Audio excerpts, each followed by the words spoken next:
April 3rd, 2026, 6:41 a.m. Two Russian Su-24M bombers, one Ukrainian F-16. 14 seconds between the first missile impact and the second. Both bombers down. The pilot said two words. Dva trafyv, two hits. This is the story of the first confirmed double air-to-air kill by a Ukrainian F-16. And it didn't happen because of superior technology alone. It happened because Ukrainian ingenuity found the one gap Russian electronic warfare couldn't cover. I'm your host at Ukraine Signal, where we analyze the battles that change wars. And this engagement over Kherson changed everything about how Ukraine fights for control of the sky. To understand what happened on April 3rd, you need to understand what the Russians thought they had solved. For months, the Kherson left bank had been a nightmare for Russian aviation. Ukrainian air defenses, a patchwork of Western-supplied systems and older Soviet equipment upgraded with modern sensors, had turned the airspace south of the Dnipro into a no-fly zone. Russian jets that tried to operate there came back with holes in them, or didn't come back at all. So Russian commanders adapted.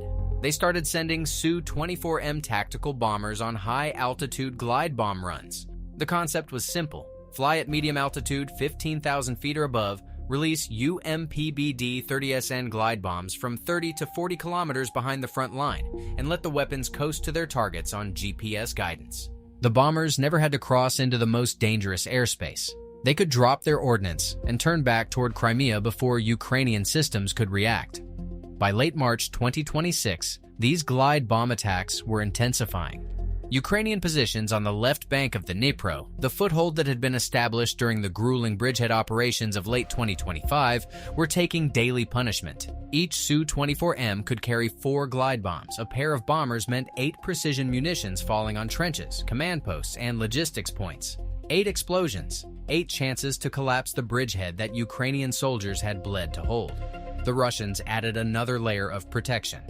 An Il-22PP Porubchik, Russia's most advanced airborne electronic warfare platform. This aircraft, based on the Il-18 turboprop airframe but packed with modern jamming equipment, could suppress radar emissions across a wide frequency band. It flew behind the bomber formation, blanketing the area with electronic noise designed to blind Ukrainian ground radars and confuse missile seekers. Which weapon system was the real game changer in this engagement? A. The AIM-120 AMRAAM. B. The passive detection network. C. The F-16's radar. Drop your answer in the comments. Russian intelligence assessed that the combination, glide bombs launched from safe distance, escorted by the most powerful jammer in their inventory, made the Su-24M runs effectively untouchable. Ukrainian fighters, they believed, couldn't get a radar lock through the Il-22PP's interference. Ground-based air defenses couldn't track the bombers accurately enough to engage. The math, from Moscow's perspective, was solved. They were wrong, because they were solving for the wrong equation. Ukrainian signals intelligence had been studying the Il-22PP's emission patterns for weeks. Every time the jammer flew, Ukrainian electronic warfare specialists on the ground cataloged its frequencies, its power output, its switching patterns. They mapped exactly which bands it could suppress and which ones it couldn't reach. And they identified something critical. The Il-22PP was optimized to jam active radar systems, the kind that send out electromagnetic pulses and wait for the return signal. It was designed to drown those signals in noise. But Ukrainian ground controllers weren't using active radar, not for this mission. Instead, they were running a passive detection network, a distributed grid of sensors spread across the Kherson region that listened for emissions rather than sending any out. These sensors detected the radar altimeters on Russian aircraft. They picked up the data link transmissions between the bombers and their ground controllers. They caught the Su-24M's own terrain-following radar when it briefly activated during approach.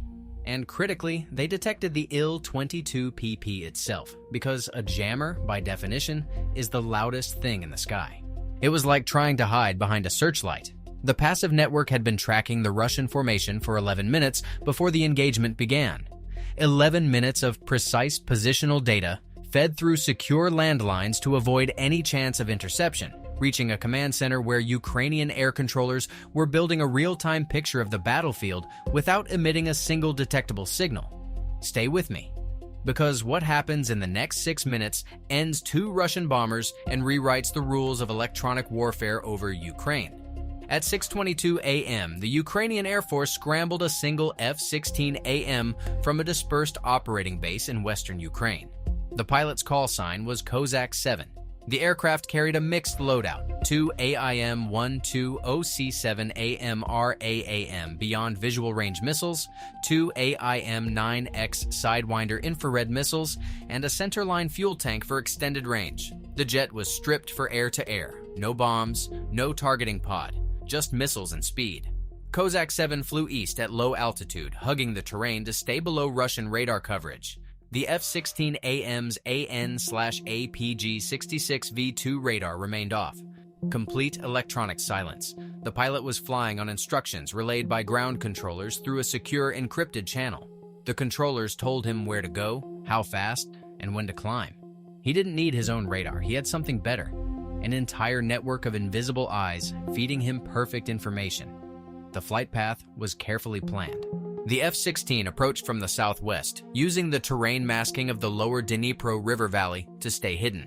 At 6:34 a.m., Kozak 7 was positioned roughly 60 kilometers south of the Russian formation, flying at 300 meters above ground level. The bombers were at 4,800 meters, heading northwest toward their release point. The Il-22PP trailed them by approximately 15 kilometers, its jammers at full power. Ground control gave the order, begin climb.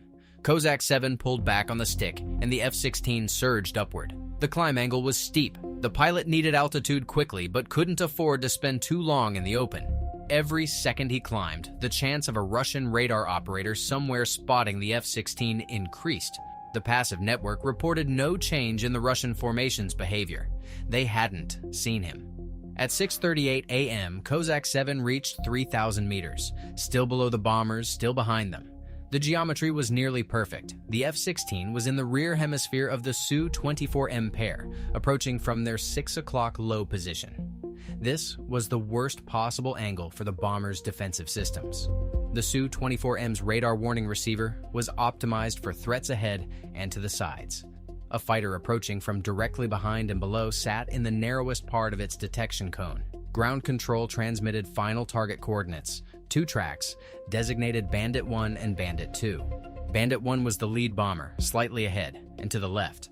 Bandit 2 was the wingman, trailing by approximately 800 meters and offset to the right. Range from Kozak 7, 41 kilometers and closing. The pilot activated his radar for the first time. The APG-66 came alive, painting the sky ahead with electromagnetic energy. In the same instant, the Il-22PP's automated systems detected the new emission and began trying to jam it. But the F-16 was using a frequency hopping mode that made it harder to suppress. And more importantly, the radar only needed to hold lock for seconds. The AMRAAM had its own active seeker for terminal guidance. Kozak 7 didn't need a continuous track. He needed a snapshot. Lock on Bandit 1, solid return. Range, 32 kilometers and closing fast. The closure rate between the F-16 climbing at Mach 0.92 and the Su-24M, flying at roughly Mach 0.7, was eating distance rapidly. How many seconds elapsed between the first and second missile impact? A. 8 seconds. B. 14 seconds. C. 22 seconds. The answer comes at the end of this breakdown. At 6:39 a.m., range 28 kilometers, Kozak 7 launched the first AIM-120C-7 AMRAAM. The missile dropped from the left wing pylon, its rocket motor igniting a fraction of a second later. An AMRAAM at launch is a remarkable piece of engineering. 400 pounds of precision destruction, accelerating to Mach 4 within seconds. For the first phase of flight, it rides on inertial guidance, following the trajectory computed by the F-16's fire control system. It doesn't need the launch aircraft's radar anymore. It knows where the target is going to be.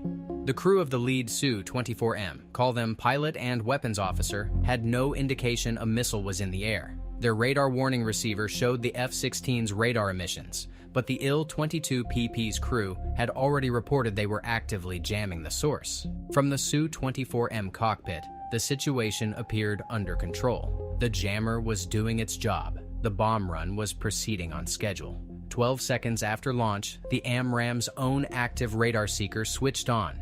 At this range, now roughly 14 kilometers from the target, the seeker acquired the lead Su-24M instantly. The missile corrected its course by fractions of a degree, optimizing its intercept angle. The Su-24M's radar warning receiver screamed.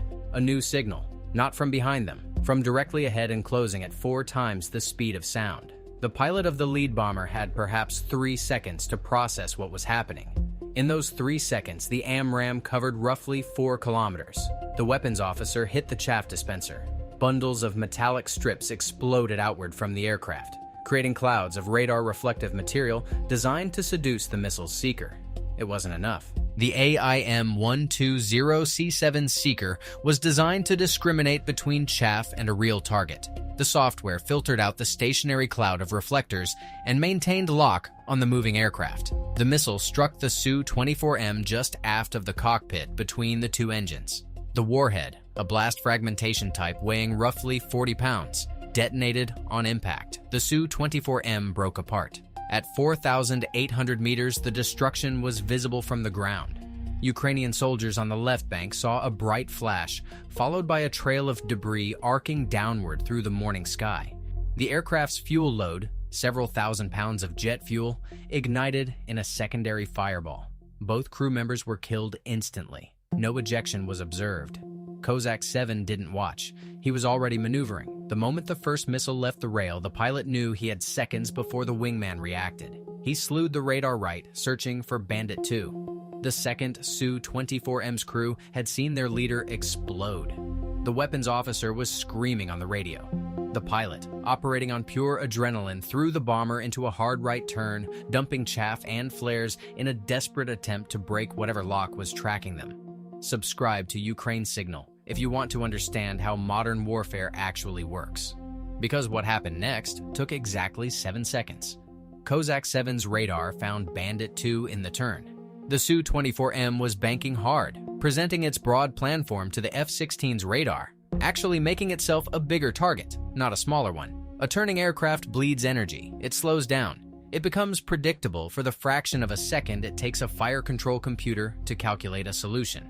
Lock. Range, 19 kilometers. Well within what fighter pilots call the no-escape zone, the range at which a target cannot outmaneuver the missile regardless of what it does. At 19 kilometers, with the AMRAAM traveling at Mach 4 and the Su-24M decelerating in a desperate turn, the math was absolute. No amount of chaff, no maneuver, no electronic countermeasure was going to change the outcome. Kozak 7 launched the second AIM-120C-7. The missile was in the air for roughly 22 seconds. The Su-24M's pilot continued his turn, rolling inverted, pulling maximum G, trying to dive for the deck. The bomber's airframe groaned under the stress. The Su-24M was never designed for air combat maneuvering. It was a strike aircraft built to fly fast and low and drop bombs. In a turning fight, it had the aerodynamic grace of a delivery truck. The AMRAAM seeker acquired the target at 11 kilometers. Terminal guidance locked. The missile adjusted its trajectory with small fin corrections, homing on the strongest radar return, the Su-24M's engine intakes, 2 large metallic cavities that reflected radar energy like mirrors. Impact. The missile struck the right engine nacelle. The warhead detonated, shearing the engine from its mount and severing the right wing's main spar. The Su-24M's right wing folded upward, and the aircraft entered an unrecoverable spin. At 3,000 meters, the weapons officer ejected. His parachute opened, but the wind carried him south, over Ukrainian-controlled territory. He was captured alive within the hour. The pilot did not eject. His body was recovered with the wreckage 2 days later. 14 seconds. That was the gap between the first impact and the second. 2 Russian tactical bombers, each worth approximately $24 million. Their combined payload of 8 glide bombs, another $3 million in precision munitions, fell into the Dnipro or exploded in the wreckage. A total of $48 million in combat capability erased from the Russian order of battle in the time it takes to tie your shoes. And then there was the Il-22PP. The crew of the electronic warfare aircraft had front row seats to the destruction of both bombers. Their jammer, the system that was supposed to make this mission safe, had failed to prevent either kill. The F-16 had been invisible until the moment it chose to reveal itself, and by then, it was too late. Now, the Il-22PP was alone in contested airspace, with no fighter escort, no defensive missiles, and a top speed significantly lower than the F-16 that had just demonstrated its ability to kill from beyond visual range. The Il-22PP's pilot slammed the throttles forward. All 4 turboprop engines went to emergency power. The aircraft banked north, heading for Crimean airspace as fast as its aging airframe could carry it. Kozak 7 had 2 remaining missiles, both AIM-9X Sidewinders, infrared-guided shorter range. The Il-22PP was already 45 kilometers away and opening. A stern chase with Sidewinders at that range was impractical. Kozak 7 let it go. The pilot's priority was to get back below radar coverage and egress before Russian air defenses, now fully alerted, could react. The F-16 dove back toward the deck, radar off, heading southwest at maximum speed. Total time from first radar activation to egress, less than 4 minutes. If you believe tactics win wars, type Ukraine signal in the comments, because this engagement was won before the first missile launched. The cockpit audio from Kozak 7 was released by the Ukrainian Air Force 5 days later. It became one of the most listened to recordings in the history of Ukrainian military media. The audio is remarkable not for what it contains, but for what it doesn't. There is no shouting, no excitement during the engagement itself. The pilot's breathing is steady, controlled, rhythmic, the breathing of someone who has trained for this moment until it became mechanical. You hear the radar lock tones, a brief verbal confirmation with ground control. The sound of the first missile launching, a sharp thud followed by a rushing noise as the AMRAAM's motor ignites. 7 seconds of breathing, then the second lock tone, another launch, more breathing, then silence for several seconds, and then 2 words, spoken calmly, almost quietly. Dva trafyv. 2 hits. Ground control responded with a single word. Confirmed. And the recording ends with the sound of the F-16's engine note changing as Kozak 7 pushed the nose down and headed for home. The engagement's aftermath rippled outward through both military establishments. Within hours, Russian Aviation Command suspended all Su-24M glide bomb operations in the Kherson sector. The bombers were pulled back to bases in Crimea, then further to Krasnodar, out of any conceivable intercept range. The glide bomb attacks that had been hammering Ukrainian left bank positions 3 or 4 times daily dropped to 0 overnight. Ukrainian forces on the left bank felt the difference immediately. Without the daily bombardment, engineers could work on fortifications during daylight hours. Supply runs across the river became less hazardous. Medical evacuation flights that had been restricted to nighttime operations resumed around the clock. A single air-to-air engagement had changed the ground war. The Russian military's internal assessment, portions of which were later obtained by Ukrainian intelligence, was scathing. The report identified 3 critical failures. First, the assumption that the Il-22PP could suppress all Ukrainian detection capabilities. Russian electronic warfare doctrine assumed that blinding active radars was sufficient. The existence of a passive detection network that didn't rely on radar emissions wasn't accounted for. Russian intelligence had failed to identify the network's existence despite weeks of Ukrainian use. Second, the bomber crews were operating without situational awareness of the threat environment. They had been told the jammer would protect them. They had no independent means of detecting an approaching fighter from the rear hemisphere at low altitude. Their defensive systems were oriented toward the threat they expected, ground-based missiles, not the threat that materialized. Third, no Russian fighter escort was assigned to the mission. Russian Su-25S interceptors were available at bases in Crimea, but command assessed the risk as low enough to proceed without them. That assessment was based on the belief that the Il-22PP's jamming made fighter escort unnecessary. Overconfidence in a single defensive system created a single point of failure, and Kozak 7 exploited it perfectly. What would NATO doctrine have prescribed differently for this engagement? What protective measures could the Russian formation have employed? Drop your analysis in the comments. On the Ukrainian side, the engagement validated a tactical concept that had been developing for months. The passive detection network, built with Ukrainian engineering and partially funded through Western technical assistance, proved that Russian electronic warfare superiority could be circumvented entirely. You don't need to outjam the jammer. You just need to stop playing the game the jammer is designed to win. Stop emitting. Start listening. Let the enemy's own electronics betray his position. The F-16's role was equally significant. Before April 3rd, Ukrainian F-16s had been used primarily in air defense roles, launching missiles at incoming Russian cruise missiles and drones. They had scored individual air-to-air kills before, including a confirmed engagement against a Russian Kh-59 cruise missile in February 2026. But Kozak 7's double kill against manned combat aircraft was a qualitative escalation. It demonstrated that Ukrainian F-16 pilots could execute complex ground-controlled intercept profiles against defended formations and achieve decisive results. The pilot behind Kozak 7 has not been publicly identified.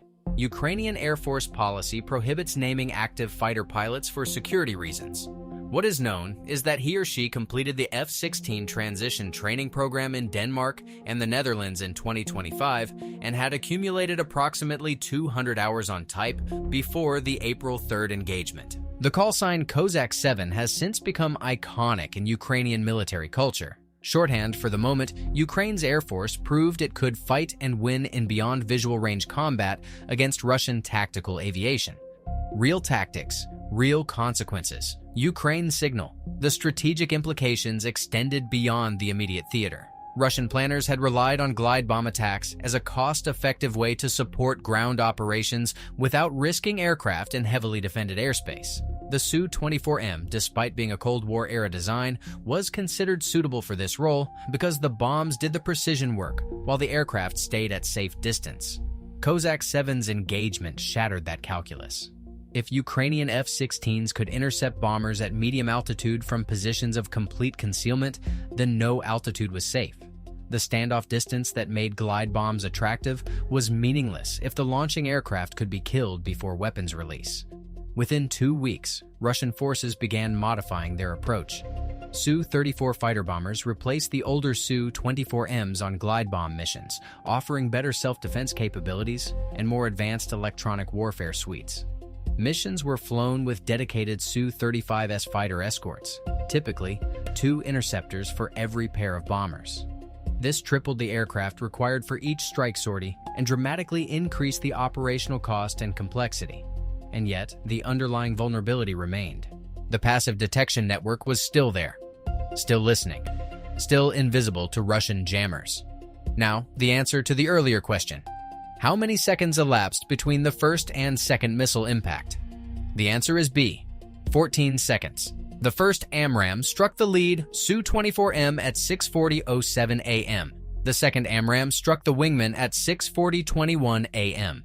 14 seconds of destruction that cost the Russian Air Force 2 tactical bombers, 3 crew members killed, 1 captured, approximately $51 million in equipment and ordnance, and control of the airspace over western Kherson. Was the decision to engage the wingman instead of pursuing the Il-22PP correct? Could the Russian formation have survived if they had assigned fighter escort? What would you have done differently as the Russian mission planner? Subscribe to Ukraine Signal, because we break down the battles that textbooks will study for decades. The sky over the Dnipro left bank is quieter now. The glide bombs still fall in other sectors, but over Kherson, the Russian bombers keep their distance. Somewhere in western Ukraine, the F-16 with 2 kill marks on its fuselage waits in a hardened shelter, armed and fueled, ready for the next scramble order. And somewhere in a Russian airbase, bomber crews study the engagement footage and wonder if today's mission will end the same way. Modern warfare punishes overconfidence without mercy. Kozak 7 proved that in 14 seconds. Stay vigilant.